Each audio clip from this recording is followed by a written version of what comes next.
Well, thank you very much, everyone. Appreciate it. And good afternoon. I'd like to provide an update to the American people regarding the crisis on our southern border, and crisis it is. Illegal immigration affects the lives of all Americans. Illegal immigration hurts American workers, burdens American taxpayers, and undermines public safety and places enormous strain on our local schools, hospitals, and communities in general, taking precious resources away from the poorest Americans who need them most. Illegal immigration costs our country billions and billions of dollars each year. America is a welcoming country, and under my leadership, it's a welcoming country. We lead the world in humanitarian protection and assistance by far. It's nobody even close. We have the largest and most expansive immigration programs anywhere on the planet. We've issued 40 million green cards since 1970, which means the permanent residency and a path to citizenship for many, many people. But we will not allow our generosity to be abused by those who would break our laws, defy our rules, violate our borders, break into our country illegally. We won't allow it. Mass, uncontrolled immigration is especially unfair to the many wonderful, law-abiding immigrants already living here who followed the rules and waited their turn. Some have been waiting for many years. Some have been waiting for a long time. They've done everything perfectly. And they're going to come in. At some point, they're going to come in. Many cases, very soon. We need them to come in because we have companies coming into our country. They need workers, but they have to come in on a merit basis, and they will come in on a merit basis.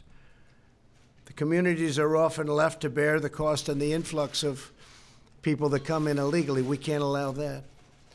There's a limit to how many people a nation can responsibly absorb into their societies. Every day, above and beyond our existing lawful admission programs, roughly 1,500 to 2,000 people try crossing our borders illegally. We do a very good job considering the laws are so bad. They're not archaic, they're incompetent. It's not that they're old. They're just bad. And we can't get any Democrat votes to change them. It's only the Republicans that are in unison. They want to change them. They want to make strong borders, want to get rid of any crime because of the borders, of which there's a lot. And we've done a great job with the laws that we have. We're moving in tremendous numbers of people to get out the MS-13 gangs and other gangs that illegally come into our country. And we're getting them out by the thousands. But this is a perilous situation, and it threatens to become even more hazardous as our economy gets better and better. A lot of the cause of this problem is the fact that we right now have the hottest economy anywhere in the world. It's doing better than any economy in the world. Jobs, unemployment, you look at any number. Right now, we have more workers than any time in the history of our country. We have more people working, which is a tremendous statement. More people working than at any time in the history of our country. And people want to come in, and in some cases, they want to take advantage of that.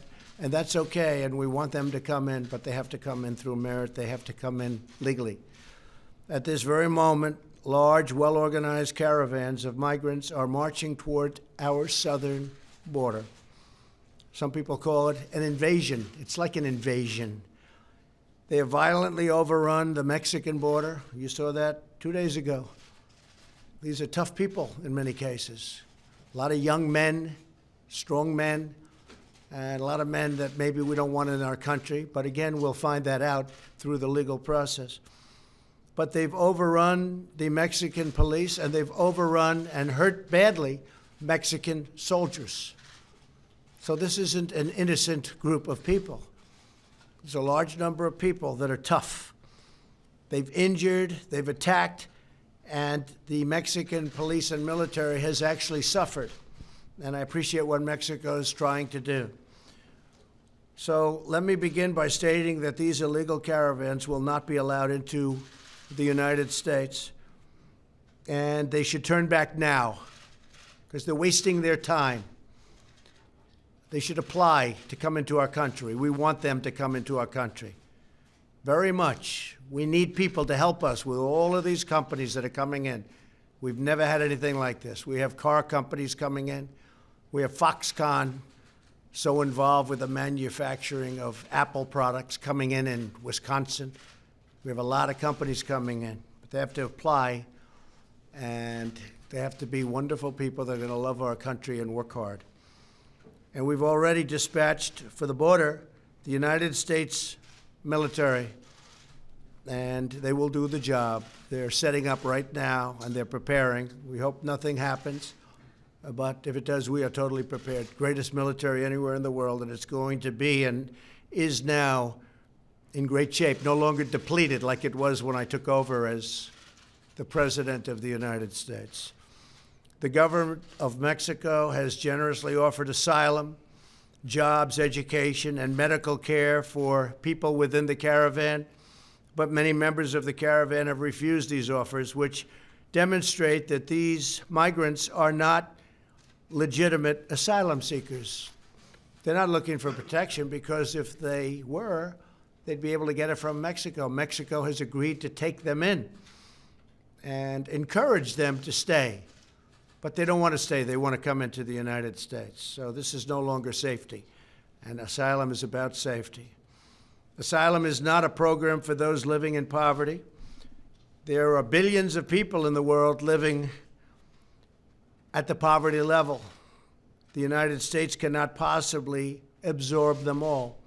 Asylum is a very special protection intended only for those fleeing government persecution based on race, religion, and other protected status.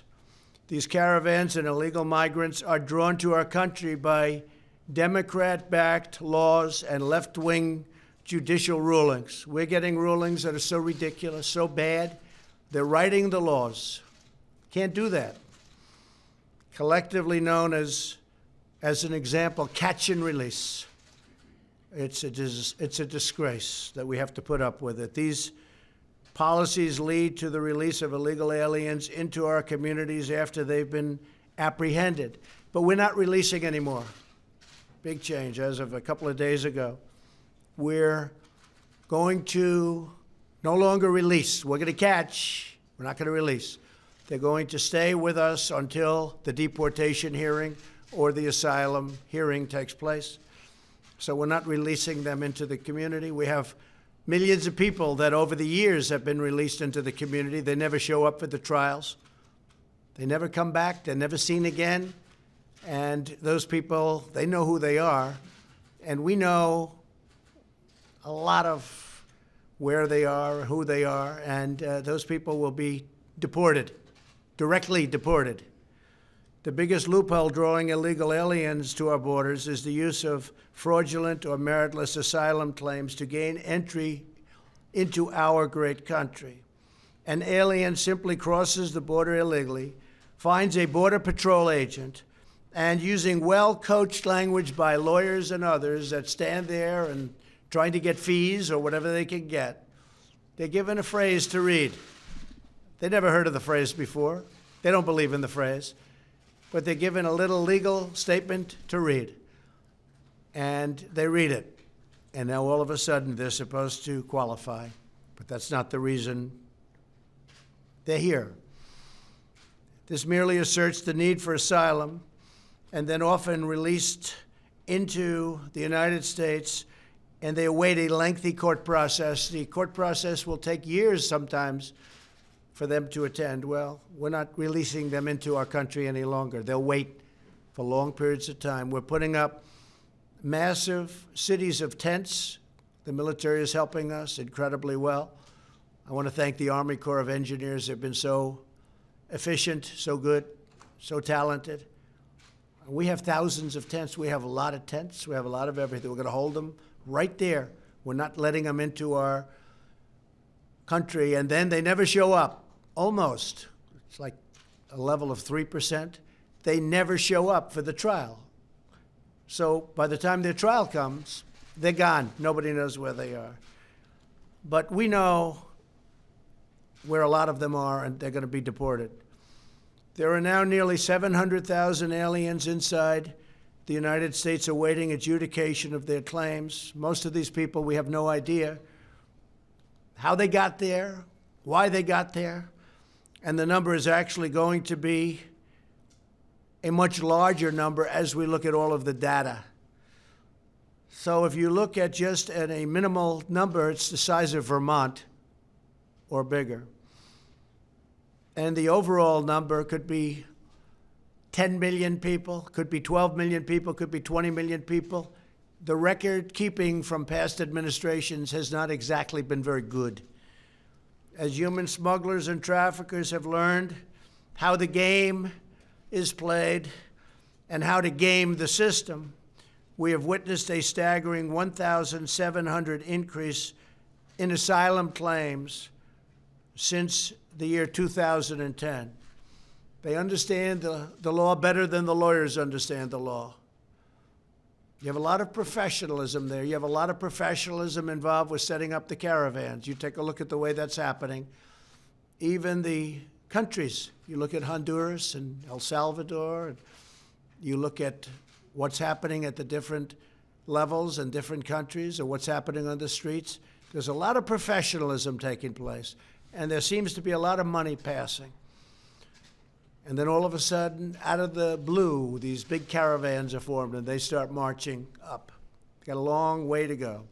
On average, once released, an asylum case takes 3.5 years to complete. Think of it. Somebody walks into our country, reads a statement given by a lawyer, and we have a 3.5-year court case for one person. Whereas other people tell them, out, get out, just get out. Other countries, get out. We have a border, get out. We go through years and years of litigation because of the Democrats and the incompetent, very, very stupid laws that we have. They're the laughing stock all over the world, including the people that are marching up. They understand. But the difference is we're not allowing them in, and we're not releasing, and we're not doing any of the things that were done for so many years that really are terrible for our country. The overwhelming majority of claims are rejected by the courts, but by that time, the alien has usually long since disappeared into our country. So they never get to see the judge, they never get to have a ruling. They don't care because they're in the country and nobody knows where they are. All told, there are approximately 1 million aliens who have received final orders of removal. They've actually got final orders of removal. You don't have to go to a court anymore. The courts have already issued the orders of removal, and we've gotten a lot of them, but who remain at large in our country. So we're moving them out. This endemic abuse of the asylum system makes a mockery of our immigration system, displacing legitimate asylum seekers, and there are legitimate asylum seekers, while rewarding those who abuse or defraud our system, which is almost everybody. Everybody is abusing it and just doing things to our system which were unthinkable, I'm sure, even by the Democrats who were largely responsible for getting it done. These individuals disrespect the foundations of American government by voluntarily choosing to break the law as their first act on American soil. Furthermore, contained within this giant flow of illegal migration to our southwest border is the movement of illicit and deadly narcotics. It's in the southwest. Most of it comes in. Nearly 100% of heroin in the United States enters through the southern border. Think of that, 100% almost of heroin comes in through the southern border, along with roughly 90% of cocaine and the majority of meth and a substantial portion of the ultra-lethal fentanyl killing our youth. The fentanyl is killing our youth. These drugs destroy the lives and kill much more than 70,000 Americans every single year. And the number goes up and up and up because we are so foolish with our laws that we allow this to happen. A death toll equivalent of the size of an entire American city every year. The current influx, if not halted, threatens to overwhelm our immigration system and our communities and poses unacceptable dangers to the entire nation. Have to have our borders. Can't let drugs come in. It's not just people. It's people, it's drugs, it's human traffickers. Human trafficking is now at the highest level in the world that it's ever been. That's because of the internet. Think of it, human trafficking. You think back 200 years, 500 years, human trafficking, where they steal children, in many cases women, unfortunately. They steal women. They're human traffickers, the lowest scum on earth, the lowest scum on earth. And it's at a level that it's never been worldwide, never been at a level like this. If these caravans are allowed into our country, only bigger and more emboldened caravans will follow. And you see that's what's happening now. We have one that's coming up, and it's being somewhat dissipated as they march, but then other people are joining it. And then it gets bigger. And now, if you look back at Honduras and if you look at El Salvador, other ones are solving, and they're forming. They're forming. You have new ones that are forming. And we call it caravan number 2. Is unbelievably rough, people. Very, very hard for the military to stop it. Our military will have no problem. But very, very hard. Mexico's having a very, very hard time with it. Once they arrive, the Democrat Party's vision is to offer them free health care, free welfare, free education, and even the right to vote. You and the hardworking taxpayers of our country will be asked to pick up the entire tab. That's what's happening. Medical, and in many cases, they've got some big medical problems before they get here. No nation can allow itself to be overwhelmed by uncontrolled masses of people rushing their border. That's what's happening. They are rushing our border. They're coming up. And even before you get to the caravan, just on a daily basis, people coming in. And it's a very bad thing for our country. It's sad in many ways, but it's a very bad thing for a country. And again, costs us billions and billions and billions of dollars a year. And I will therefore take every lawful action at my disposal to address this crisis. And that's what we're doing. The United States military, great people. My administration is finalizing a plan to end the rampant abuse of our asylum system. It's abused. To halt the dangerous influx and to establish control over America's sovereign borders. We've got borders. And once that control is set and standardized and made very strong, including the building of the wall, which we've already started. $1.6 billion spent last year, $1.6 billion this year. We have another 1.6 that will be coming, but we want to build it at one time. All it does is turn people in a different direction if you don't. We want to build it at one time. Under this plan, the illegal aliens will no longer get a free pass into our country by lodging meritless claims in seeking asylum. Instead, migrants seeking asylum will have to present themselves lawfully at a port of entry. So they're going to have to lawfully present themselves at a port of entry. Those who choose to break our laws and enter illegally will no longer be able to use meritless claims to gain automatic admission into our country. We will hold them for a long time if necessary. The only long-term solution to the crisis and the only way to ensure the endurance of our nation as a sovereign country is for Congress to overcome open borders obstruction. That's exactly what it is. It's open borders obstruction. No votes. You can come up with the greatest border plan, the greatest immigration plan. You won't get one vote from a Democrat. They have terrible policy. In many cases, they're terrible politicians, but the one thing I give them great credit for, they vote as a bloc, they stick together. And we will end catch and release. We're not releasing any longer. We also must finish the job that we started by being strong at the border. When we're strong at the border, people will turn away and they won't bother. You will see in a year from now, or in certainly a period of time from now, despite our very good economy, which some of them come for that, I can't blame them for that. You have to do it legally. But you will see that the numbers of people trying to get in will be greatly reduced. But that can only happen if we're strong at the border. And the southern border is a big problem. And it's a tremendous problem for drugs pouring in and destroying our youth and really destroying the fabric of our country. There's never been a drug problem like we have today. And as I said, much of it comes from the southern border. So in the meantime, I will fulfill my sacred obligation to protect our country and defend the United States of America. And this is a defense of our country. We have no choice. We have no choice. We will defend our borders. We will defend our country. Thank you very much.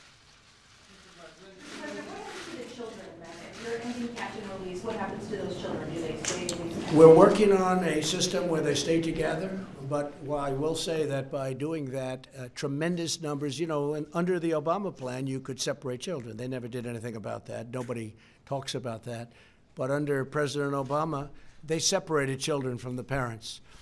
We actually put it so that that didn't happen. But what happens when you do that is you get tremendous numbers of people coming. It's almost like an incentive to, when they hear they're not going to be separated, they come many, many times over. But President Obama separated the children from the parents, and nobody complained. When we continued the exact same law, this country went crazy.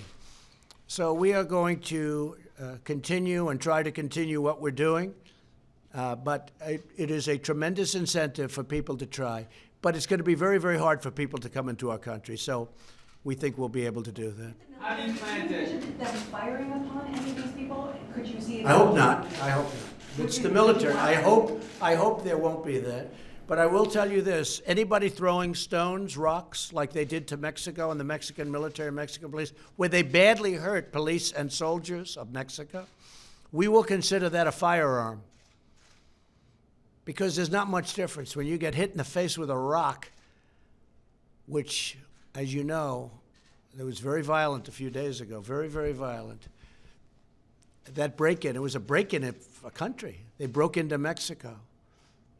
And you look at what's happening in Guatemala, just to mention Guatemala, along with El Salvador and Honduras.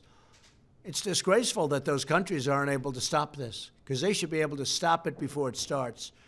And the United States pays them a fortune. And we're looking at not doing that anymore, because why should we be doing that when they do nothing for us? Jeff, go ahead. Mr. President, how is this plan going to be legal, considering current law? Oh, this is totally legal. No, this is legal. We're stopping people at the border. This is an invasion, and nobody's even questioning that. But in terms of your plans to change the title, are you going to leave this via executive No, order? you don't have to release. You can hold. The problem is, to hold people, you need massive facilities. It's the most ridiculous thing I've ever heard. Another country says, sorry, you can't come in. With us, we take their name, take their phone number, take their everything, and say, good luck. Only because we don't have the facilities to hold people. But we're building the facilities now. We're building massive numbers of tents, and we will hold them in tents. But you don't have to release them. They released them only because they didn't have the facilities to hold. Is there like an executive order that you're going to be releasing today? We will be doing an executive order sometime next week, yes. Executive order dealing with ending catch and release and asylum? It's going to end. It's going to be talking about everything. It'll be quite comprehensive. Many of the things we've talked about today. Mr. Yes. President, so so just to clarify, you are speaking of in the tents, these family units that would. Well, we have other facilities also. But what's happened is we are holding so many facilities, so many people, that our facilities are being overrun. They're being overrun. And we are putting up temporary facilities eventually people won't be coming here anymore when they realize they can't get through. So they will hold the children in those tents with We their will parents? be holding the family and the children together. Remember this, President Obama separated children from families. And all I did was take the same law, and then I softened the law.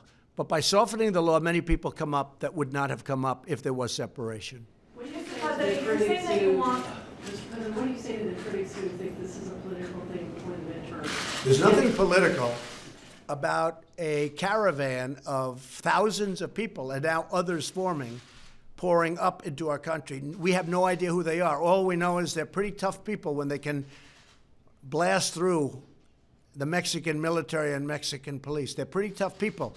Even Mexico said, wow, these are tough people. I don't want them in our country. And women don't want them in our country. Women want security. Men don't want them in our country, but the women do not want them. Women want security. You look at what the women are looking for. They want to have security. They don't want to have these people in our country, and they're not going to be in our country. It's a very big thing. Yes. Mr. President, when you talk about finalizing a plan to end asylum, is this a plan that will be included in that executive No, people are order? going to have a chance to go for asylum. But if you look at the records, not very many people are allowed to stay once they go to court. But what happens is they were using asylum. First of all, they were told what to say by lawyers and others. Read this statement. You read the statement, and now you're seeking asylum. The whole thing is ridiculous. And we won't put up with it any longer. U.S. law and international law says that people who have valid claims have a right to seek asylum. That's So right. what would be? Well, they're going to go to court. They're going to go to court, as crazy as it sounds. They're going to go, excuse me, ready? They're going to go to court, and a judge is going to determine. But usually when they go to court, they're deported. It just seems that most of the people are deported once they go. The problem is they never end up going to court because when they come in, they're told to come back in a year for a court case, and they disappear into the United States, never to be seen again. But the current laws But we're going to say be, about holding and they're given people. deportation notices. We will be deporting those people. Mr. President, under the current law, President, the same rock throwing like happened in Mexico would be considered. We will consider that the maximum that we can consider that because they're throwing rocks viciously and violently. You saw that 3 days ago, really hurting the military. We're not going to put up with that. They want to throw rocks at our military fights back. We're going to consider it, and I told them, consider it a rifle. When they throw rocks like they did at the Mexico military and police, I say, consider it a rifle. Jeff? Yeah, it's a separate topic, sir. Did you offer Heather Nauer the job as a United Nations? No, she's under very serious consideration. She's excellent. She's been with us a long time.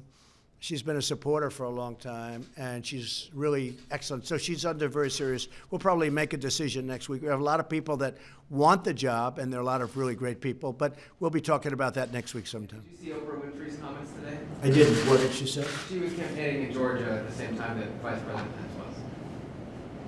At the same time as well? Excuse me, at the same time the Vice President Pence was encouraging people to vote and Well, that's okay. I mean, look, I was on Oprah's last week, the last week of her show. Oprah liked me very much. I've always liked Oprah. You know, Oprah's good, but the woman that she's supporting is not qualified to be the governor of Georgia by any stretch of the imagination. And I'll be in Georgia the next few days, and we have a tremendous, around Macon, we have a tremendous crowd already. Nobody has a crowd like we have because people want to see a great governor of Georgia.